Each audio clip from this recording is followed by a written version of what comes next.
Bom dia, CJ, Grise, Rafa, Cabido, Silveira e grande audiência do 98 Esportes. Não sei se vocês acompanharam a Portuguesa, mas a cena da Lusa é uma desgraça. Vencendo o São Bernardo, um dos principais times do campeonato até o finalzinho. E aí, com o VAR acionando o árbitro em campo, marcaram um pênalti contra a Lusa. E o empate desmobilizou nossas chances de classificação para a próxima fase. Que fase da Lusa, hein? Bom, bora de notícias. Quero começar respondendo sobre João Vitor no Galo. Sim, o Atlético tentou nos últimos dias um chapéu no Cruzeiro. Vale a lembrança de que o Matos havia tentado a contratação do João Vitor para a Raposa. Havia sido o Matos quem levara o João Vitor para o Vasco algum tempo atrás. Mas as duas primeiras propostas feitas pelo Galo ao Vasco foram recusadas. O Atlético começa oferecendo 5 milhões de euros e houve um não na hora. Depois, o Galo se iguala à oferta do Cruzeiro de 7 milhões de euros e a resposta que o Vasco deu aos dirigentes atleticanos foi a mesma que já havia falado para o pessoal do Cruzeiro. Por 7 milhões de euros, o Vasco não consegue nem sequer quitar sua dívida com o Benfica. Isso porque o Benfica tem direito a 30% do valor do negócio, ou seja, dos 7 milhões de euros, sobrariam ao Vasco 4 milhões e 900 mil euros. Só que a dívida do Cruz Maltino para com o Benfica é de 6 milhões e meio de euros. Diante desse cenário, não há chance de negócio. Para piorar, o Vasco ainda teria pouco tempo para buscar um substituto. Vale a lembrança de que a janela de inscrições no futebol brasileiro se encerra na próxima sexta-feira. Então, para que o Atlético leve o João Vitor, vai precisar melhorar consideravelmente a sua oferta. Quero falar do Matheus Pereira para colocar um ponto final em todas as últimas informações que eu havia trazido. A grande questão envolvendo o meio atacante agora é: existe a chance de o Cruzeiro aceitar uma proposta de clube brasileiro pelo jogador até 28 de fevereiro, ou seja, até a sexta-feira da semana que vem? Fiz essa questão para duas pessoas do Cruzeiro e nenhuma delas foi categórica em responder sim ou não. É uma impressão minha. Mas se as cifras do Zenit forem repetidas para que o Cruzeiro venda o Matheus Pereira pro território brasileiro, pode acabar havendo acordo. Matheus Pereira que iria para a Rússia por 18 milhões de euros fixos, mais 2 milhões de euros em bônus. O Palmeiras foi aquele que fez a proposta mais vantajosa entre os clubes brasileiros, mas um pouco mais distante.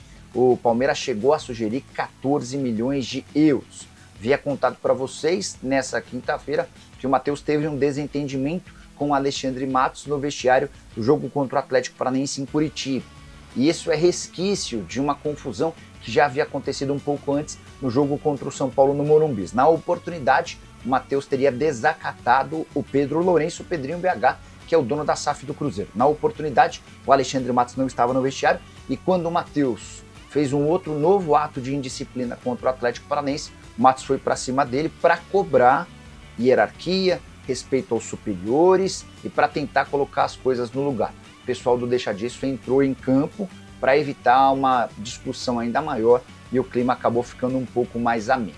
Só para arrematar de vez, além da questão com alguns atletas incomodados com o privilégio que o Matheus tinha, especialmente na época do Fernando Diniz, essas confusões com o Matos e com o Pedrinho BH, não nos esqueçamos que foi o Leonardo Jardim quem afastou o Matheus Pereira quando ambos trabalhavam juntos no Al Hilal. Hoje, o Leonardo Jardim é o treinador cruzeirense.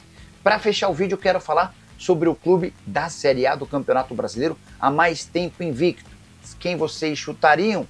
Acertou quem citou o Vitória. O time comandado por Thiago Carpini não perde há 17 rodadas. São 10 vitórias e 7 empates nesse período. O último tropeço em 9 de novembro do ano passado, derrota para o Corinthians por 2-1. Dos 17 jogos de invencibilidade, 12 em 2025. O Vitória que acaba de vir, por exemplo, de uma vitória contra o Fortaleza no Castelão, em jogo da Copa do Nordeste 2-1.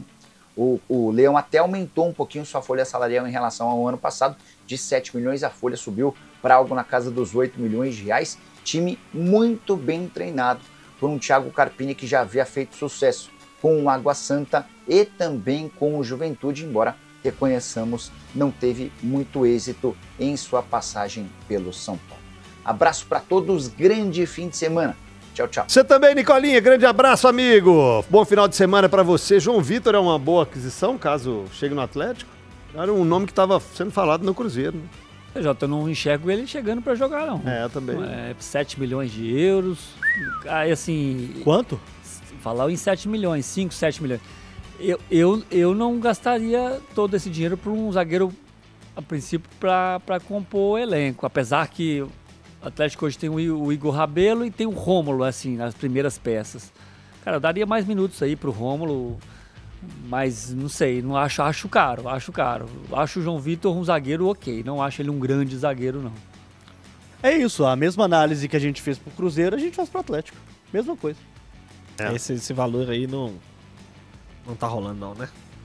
Não tá não, muito alto. Um zagueiro que não vai chegar e resolver os seus problemas, ser titular absoluto no futebol brasileiro, não dá pra por pagar. 1 milhão a mais de euros, o Cruzeiro contratou, por exemplo, Fabrício Bruno, que veio pra ser titular. Perfeito. É só comparando, não é nem questão de Comparar clubes dentro aqui, do próprio não. dentro do Galo mesmo, Rony, Júnior Santos e Coelho vieram por valores parecidos Sim. com esse. Falando de atacante. E a gente tá falando que são mais caros mais decisivos. e que são importantes pro elenco.